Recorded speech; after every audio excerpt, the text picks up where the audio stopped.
Hello mga mare, linggo ngayon at alas 6 ito ng umaga. Nagpainit na ako ng tubig para makapagkape na. Tinimplahan ko na rin si Sayon ng gatas at pinaupo dito sa tabi ko. Hindi rin nagtagal ay nagising na si Sarah. Kaya tinanong ko siya kung gusto ba niyang pumunta sa kapilya. Kapilya? Ha? When? Panta kapilya? Ha? Panta kapilya? Ayaw? Panta kapilya?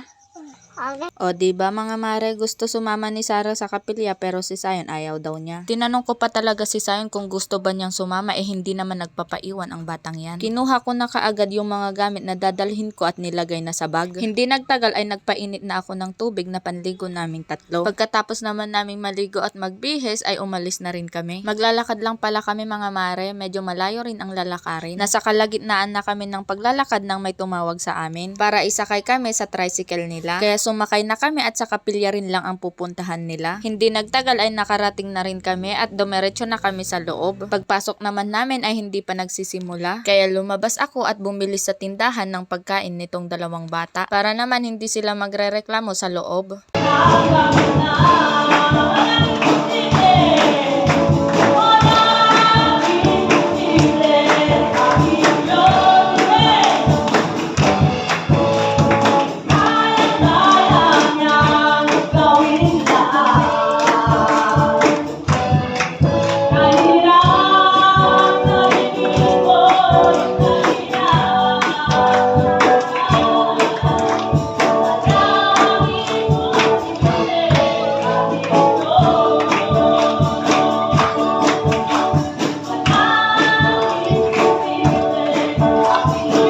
Wala talagang imposible sa kanya. Basta sa kanya lang din natin sasabihin kung ano man ang pinagdadaanan natin sa buhay. Pagkatapos naman ng simba ay naglakad na kami pa uwi at habang naglalakad kami ay may nadaanan kaming nagtitinda ng binatog. Kaya napabili na ako at kinain namin ni Sayon pagkarating namin sa bahay. Hindi nagtagal ay may nag-aya sa amin na pupunta daw kami sa bahay nila para kumain ng pansit. E di go, kunak ang adagos. Nagkwentuhan lang kami saglit at umuwi na rin kami sa bahay. Pinatulog ko na si Sayon at nag-edit ng video. At naabutan naman niya ako nag-e-edit. Tapos tinatawanan niya ako kasi nabubulol ako magsalita.